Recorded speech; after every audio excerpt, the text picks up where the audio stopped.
Hey guys, welcome back to my channel. आज का हमारा वीडियो जो है वो है पीटीयू बीटेक के स्टूडेंट्स के लिए। लास्ट टाइम हम कर रहे थे हमारा unit number 3, intermolecular forces and potential energy surfaces. ठीक है, यूनिट का नाम था intermolecular forces and potential energy surfaces. इसके ऊपर ऑलरेडी मैं एक वीडियो बना चुकी हूँ जिसके अंदर मैं मेनली आपको फोर्सेस, जो आपकी Van der Waals forces, dipole induce forces के बारे में बता चुकी हूँ, और साथ में मैं आपको आइडल गैस के बिहेवियर के बारे में बता चुकी हूँ, और उसका जो ग्राफ था हमने वो देख लिया था।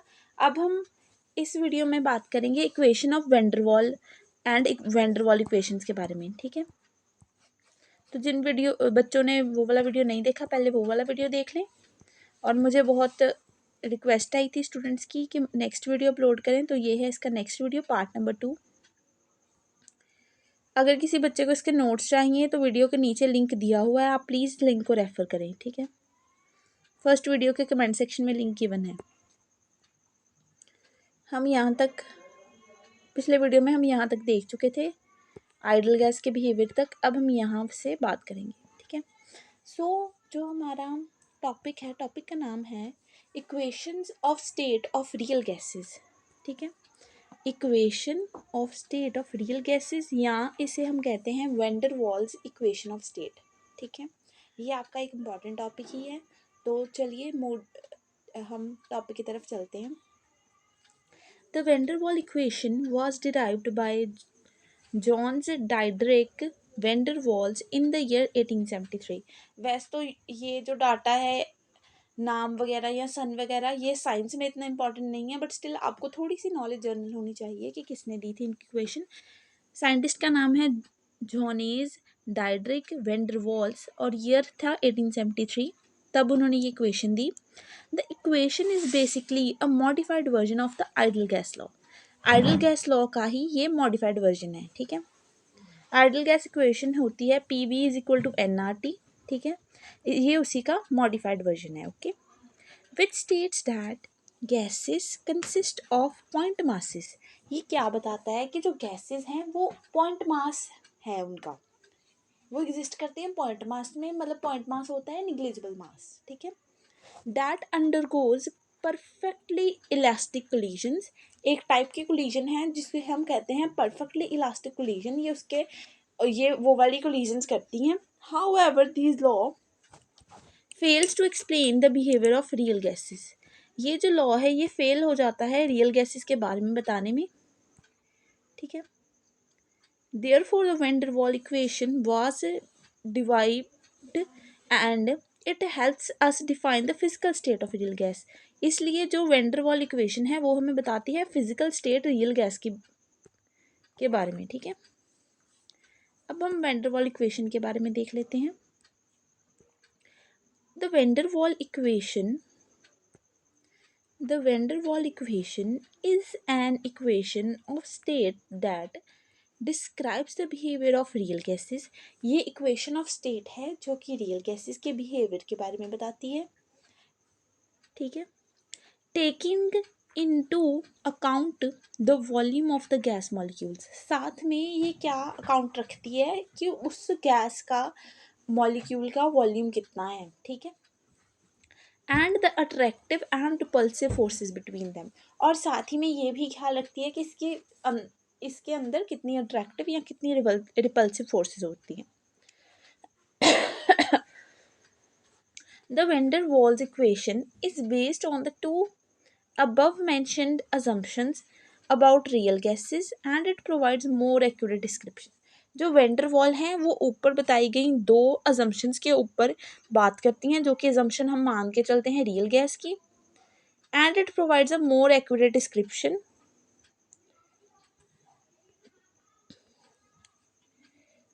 Of the behaviour of real gases. ये हम एक और थोड़ा ज़्यादा एक्यूरेट बता देती हैं रियल गैसेस के बारे में, और ये हम रियल गैस के असम्पशन को लेकर चलते हैं। ठीक है, particularly at high pressure and low temperature where the ideal gas law breaks down. ये वाली इक्वेशन कब काम आती है? जब जो हमारा प्रेशर है वो हाई हो, जो प्रेशर P है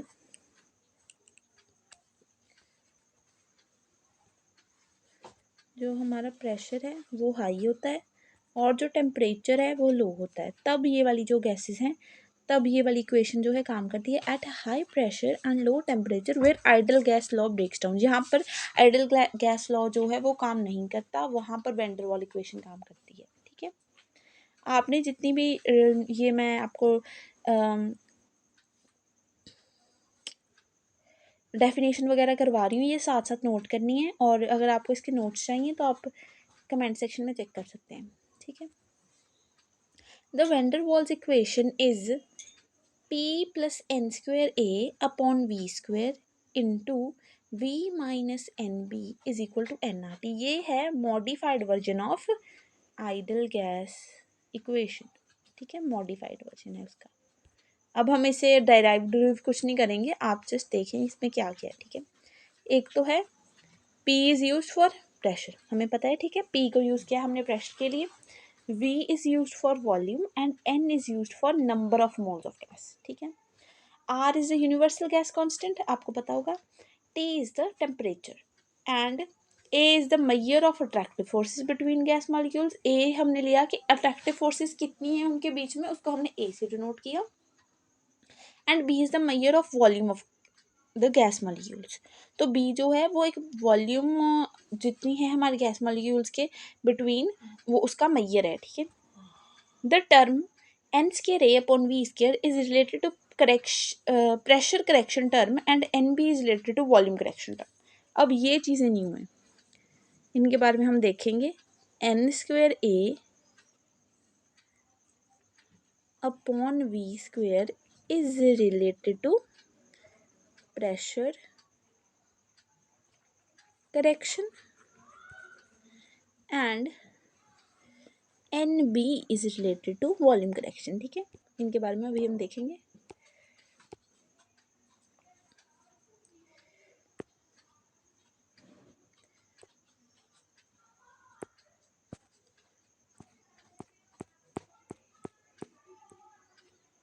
अब हम पहले बात करेंगे वॉल्यूम करेक्शन के बारे में। वॉल्यूम करेक्शन क्या होती है? The volume of a gas is the amount of free space in the container where molecules can move about। move है ये, मोर नहीं है। ठीक है, वॉल्यूम के बारे में पहले तो इन्होंने जर्नल डेफिनेशन दे दी कि वॉल्यूम हम किसे कहते हैं। The volume of a gas is the amount of free space in a container where molecules can move about. Volume क्या है कि हमने एक कंटेनर ले लिया, ये देखिए, इसमें हमने डाल दी गैस, ये गैस के मॉलिक्यूल्स ऐसे ऐसे ऐसे ऐसे करके पूरा गोल गोल में ऐसे ऐसे ऐसे ऐसे घूम रहे हैं। ठीक है, ये घूम रहे हैं इसके अंदर। तो यही है वॉल्यूम कि कितनी अमाउंट है फ्री स्पेस की। जो गैस के मॉलिक्यूल्स हैं वो कंप्रेस होकर तो बहुत थोड़ी जगह में आ जाते हैं, लेकिन अगर वो ऐसे फ्रीली घूम रहे हैं तो उनके बीच में बहुत ज़्यादा फ्री स्पेस होगी। ठीक है, तो उसे हम वॉल्यूम ऑफ गैस कहते हैं। The volume V of an ideal gas is equal to volume of the container. हमने ये मान के चलते हैं हम कि जो आइडल गैस की वॉल्यूम होती है वो वॉल्यूम ऑफ कंटेनर के बराबर होती है, because ideal gas molecules have no volume, they can freely move around inside the container. ठीक है, आइडल गैस मॉलिक्यूल्स की एज सच कोई वॉल्यूम नहीं होती, तो वो फ्रीली मूव कर रहे हैं कंटेनर के अंदर, इधर उधर कहीं भी जा सकते हैं। ठीक है, ये आप डायग्राम में देखिए। ठीक है, फर्स्ट जो है पिक्चर उसमें है आइडल गैस जो कि है वॉल्यूम V। ठीक है, यहाँ पर क्या है, आइडल गैस में कहीं पर भी मॉलिक्यूल्स मूव कर रहे हैं, कोई मॉलिक्यूल कहीं है, कोई कहीं है, कोई कहीं है। ठीक है, सारे मॉलिक्यूल्स अपनी मर्जी से गैस के मॉलिक्यूल्स कहीं भी मूव कर रहे हैं। ठीक है, अब हम देखते हैं सेकंड वाला जो कि है रियल गैस के लिए। रियल गैस में क्या है, मॉलिक्यूल्स जो हैं ज़्यादा हैं और इनके बीच में स्पेस कम है, और एक्सक्लूडेड वॉल्यूम क्या है, गैस के मॉलिक्यूल्स एक साइड पर कंप्रेस हुए हैं और बाकी जगह जो है वो फ्री है। ये किस में होता है, ये जो हमारे घर में गैस सिलेंडर्स होते हैं उसमें ऐसे गैस फिल की गई होती है, कंप्रेस्ड फॉर्म ऑफ गैस होती है। ठीक है, तो ये हमने देख लिया, दे can freely move inside the container. ठीक है, वॉल्यूम करेक्शन यही था। अब नीचे देखते हैं रियल गैस में क्या होता है। रियल गैस की आप पिक्चर देख लीजिए, ये है रियल गैस की पिक्चर। यहाँ पर वॉल्यूम है V माइनस B, यहाँ पर है वॉल्यूम V। जो कि है volume of container. In a real gas the molecular volume can not be ignored. ठीक है, अब जो थी हमारी आइडल गैस, उसमें तो हमने मान लिया कि जो वॉल्यूम ऑफ हमारे गैस मॉलिक्यूल्स होगा वो इक्वल होगा वॉल्यूम ऑफ कंटेनर के।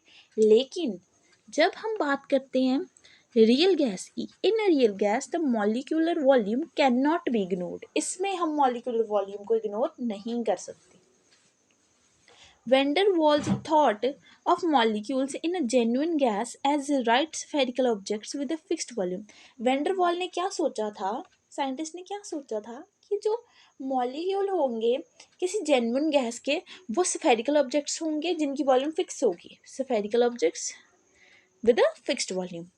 As a result, the volume of a real gas is ideal volume minus gas molecule volume. ठीक है, तो हमने आइडल गैस की वॉल्यूम को क्या माना कि वो होगी वॉल्यूम ऑफ कंटेनर।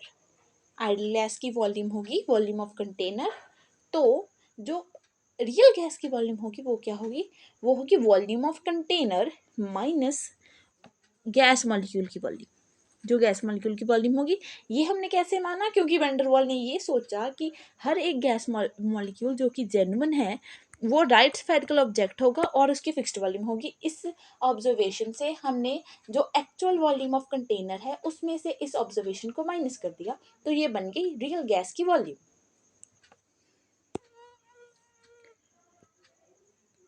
अब इन्होंने यहाँ पर लिखा हुआ नेक्स्ट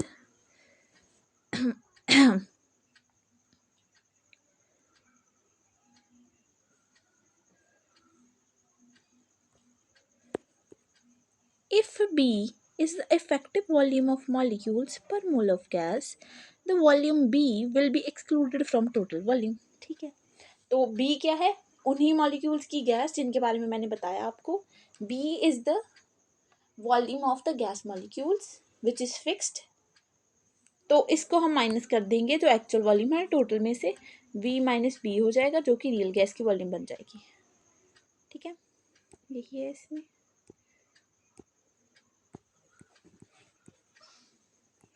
अब हम देख लेते हैं, इसका थोड़ा डेराइवेशन टाइप है। Therefore, due to n moles of gas, the volume excluded would be NB. जब गैस के मोल्स हम n लेंगे तो वॉल्यूम जो एक्सक्लूड होगी वो n टाइम्स b हो जाएगा। ठीक है, a real gas in a container of volume b has only available volume v minus n। पहले हमने वॉल्यूम ली v आइडल गैस माइनस की b volume of gas molecules. अब हमने क्या कह दिया, हमने एन मोल्स की बात करनी है तो एन इसके साथ मल्टीप्लाई और ये ऐसे माइनस हो जाएगा v minus N B, and this can be thought as an ideal gas in container of volume v minus N B. Hence ideal volume बन गई ये जो हमने ये लिखी है ना, आइडल वॉल्यूम, ये बन गई हमारी ideal volume V I, V initial मान लीजिए चाहे आप इसको, या V ideal. V minus N भी इसको फर्स्ट लेट कर लिया, एन आ गया number of moles of real gas. अब हम रियल गैस की बात करें, वी आ गई वॉल्यूम ऑफ द गैस। ठीक है, बी आ गया a constant whose value depends upon the nature of the gas. Constant value जो डिपेंड करेगी नेचर ऑफ गैस के ऊपर। और बी आ गया equal to 4 times volume of single molecule. ठीक है, ये आप एक्सपेरिमेंटल डाटा है, ये आप ऐसे ही याद रखिए। 4 into 6.023 Avogadro's constant into 10⁻23 into 4/3 pi r cube, ये पूरा वॉल्यूम का फॉर्मूला लगा दिया इन्होंने। ठीक है, फिर बात करें अब हम प्रेशर करेक्शन की। Pressure correction, some salient features of A and B. ठीक है, प्रेशर करेक्शन के बारे में अब देख लेते हैं क्या है। A molecule in the interior of gas is attracted by molecules of the immediate layer which are assumed not to be exerting pressure. Okay.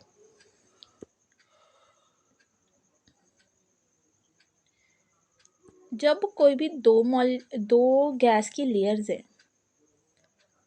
इस लेयर को हमने नीचे वाली को मान लिया इंटीरियर लेयर, इसको हमने चलो एक्सटीरियर मान लिया, कुछ भी मान लिया, ठीक है, ये बाहर वाली gas. A molecule in the interior of gas is attracted by molecules of immediate layer. Immediate layer मतलब इसके साथ वाली, ये इमीडिएट लेयर, इमीडिएट लेयर, ठीक है। तो इधर अगर कोई गैस का मॉलिक्यूल है तो ये जो है अट्रैक्ट हो रहा है इस इमीडिएट लेयर से, which are assumed not to be exerting pressure. और ये जो लेयर है, ऊपर वाली जो लेयर है, वो नीचे वाली गैस के ऊपर प्रेशर एक्सर्ट नहीं कर रही, ये हमने अज्यूम किया, ठीक है। अब आगे देखते हैं, these appealing characteristic cancel each other out. ये दोनों करेक्टरिस्टिक एक दूसरे को कैंसिल कर देती हैं, क्योंकि कोई प्रेशर लग नहीं रहा और अट्रैक्शन हो रही है, तो वो आपस में कैंसिल आउट हो गया, ठीक है। A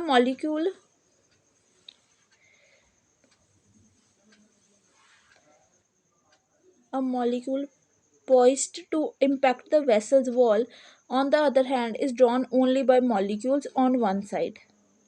जो मॉलिक्यूल जिसने इम्पैक्ट करना था वेसल की वॉल को, वो क्या होते हैं, एक साइड पर आ जाते हैं। It feel force to go inside as a result. तो और मॉलिक्यूल जो हैं वो अंदर नहीं जा पाते as a result it hits the wall with less force. तो जो जिस मॉलिक्यूल ने उस कंटेनर की वॉल को हिट करना था उसकी फोर्स जो है लेस हो जाती है, and the real gas pressure P1 is less than ideal pressure. तो जो प्रेशर P1 है वो आइडल प्रेशर से कम हो जाता है। ये देखिए, पहले था कि ये जो मॉलिक्यूल्स हैं एक साइड हो गए, इनवर्ट पे पुल लग रहा है इन पर, ठीक है। फिर क्या हुआ, मॉलिक्यूलर अट्रैक्शन बैलेंस हो गई, ये चारों दिशाओं में एक पुल लगने लगा, चार दिशाओं में एक फोर्स क्रिएट हो गई। यहाँ पर 3 दिशाओं में थी, चौथी में नहीं थी, यहाँ पर चारों दिशाओं में जो एक पुल लगने स्टार्ट हो गया, ठीक है। If the actual pressure P is smaller than ideal pressure, जो एक्चुअल प्रेशर P है अगर वो छोटा है आइडल प्रेशर से, P आइडल से, by a factor P we have got, तो हमने एक कह सकते हैं इक्वेशन टाइप लिख लिया कि जो P है, P is equal to P ideal minus small p, या P ideal is actual pressure plus factor P। अब जो ये फैक्टर P लिया हमने, स्मॉल p लिया, इसके बारे में देख लेते हैं। This small pressure P would be directly proportional to the extent of attraction between the molecules. ये जो स्मॉल p है ये क्या है, डायरेक्टली प्रोपोर्शनल टू क्या, extent of attraction between molecules.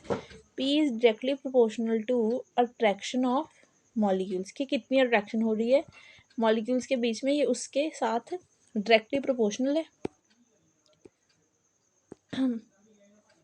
Which are hitting the container wall and the molecules which are attracting these, ठीक है। ये उनके बीच में जो अट्रैक्शन है वो वाली अट्रैक्शन बताती है जो कि कंटेनर की वॉल को हिट कर रहे हैं और जो आपस में अट्रैक्ट हो रहे हैं, ठीक है।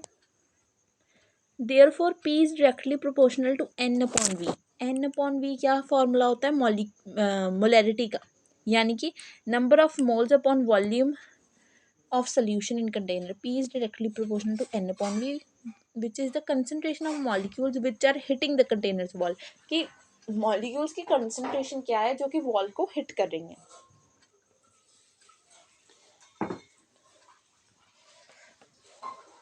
फिर से P जो है वो N अपॉन V के ही प्रोपोर्शनल है, क्योंकि अब हमने क्या देखा, पहले हमने कंटेनर वॉल के साथ रिलेट किया, अब हमने रिलेट किया कि concentration of molecules which are attracting these molecules, ठीक है।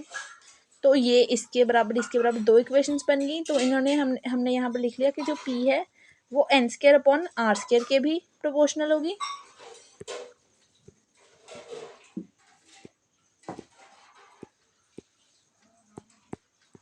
जो P है वो n square upon r square के भी प्रोपोर्शनल होगी। तो हम जब इसको खोलेंगे प्रोपोर्शनलिटी कांस्टेंट को, तो एक साथ में कांस्टेंट आ जाएगा जो कि यहाँ पर है A।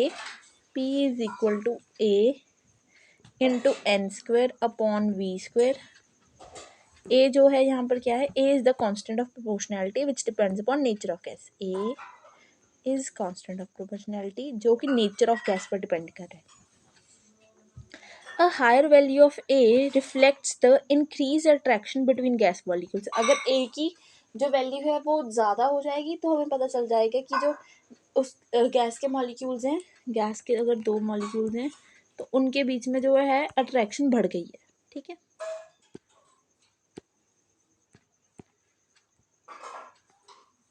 Substituting the values of ideal volume and ideal gas equation PV is equal to nRT, the modified equation is, ठीक है। अब हमने ऐसे कैसे लिखा कि ये जो है ऐसा है, ये हमने ऐसे लिखा, ये प्रेशर की ही फॉर्म है, P है, ये P के जो प्रोपोर्शनल आया वो है, ये क्या है वॉल्यूम, वॉल्यूम में से हमने जो n टाइम्स b को माइनस किया ये वो है, ये nRT एज इट इज़ इस इक्वेशन का। ये तो इसीलिए हम कहते हैं कि जो वेंडर वॉल्स इक्वेशन है वो होती है मॉडिफाइड फॉर्म ऑफ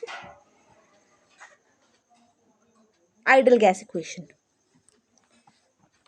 तो ये हमारी बन गई जो हम इतनी देर से फाइंड करना चाह रहे थे, vendor walls equation which is the modified form of idol gas equation.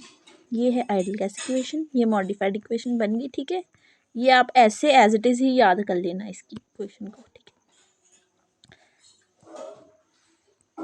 अब हम देख लेते हैं इसके some salient features of A and b are.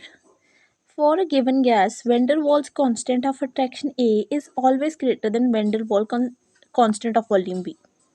Simply क्या कह रहे हैं, ए जो है ग्रेटर देन बी है, ए क्या होगा, जो ए हमने पढ़ा क्या है वो constant of attraction greater than van der Waal constant of volume, ठीक है, simple. The gas having higher value of A can be liquefied easily and therefore H2 and He are not liquefied easily। क्या कह रहे हैं कि अगर किसी भी गैस का जो A वैल्यू है वो ज़्यादा होगा तो लिक्विफाई जल्दी होगा, और A वैल्यू जो है H2 का और He का वो कम होता है, इसीलिए वो लिक्विफाई इजीली नहीं हो पाते। फिर क्या है, इसका यूनिट दिया हुआ है, यूनिट आप याद रख लीजिएगा, ठीक है। The units of A are liter square atom mole inverse square and that of B are liter per mole, okay, unit याद रख लीजिए। then अब हम नेक्स्ट देखते हैं क्या है, लिखा हुआ है the numerical values of A and B are in the order of 10 raised to -1 to 10 raised to -2 to 10 raised to -4 respectively, ये इसका ऑर्डर बताया हुआ है। Then higher is the value of a for given gas is easier liquefaction, ये हमने पहले भी पढ़ लिया कि जब ए की वैल्यू जो है हायर है तो लिक्विफिकेशन भी जो है वो ज़्यादा है, ओके। तो ये था हमारा vendor walls equation of state का वीडियो, ठीक है। सो आई होप आपको सब समझ आ गया होगा, एक एक बात मैंने डीपली बताई है आपको। अगर आपको कुछ ना समझ आया हो तो आप मुझे कमेंट सेक्शन में बता सकते हैं।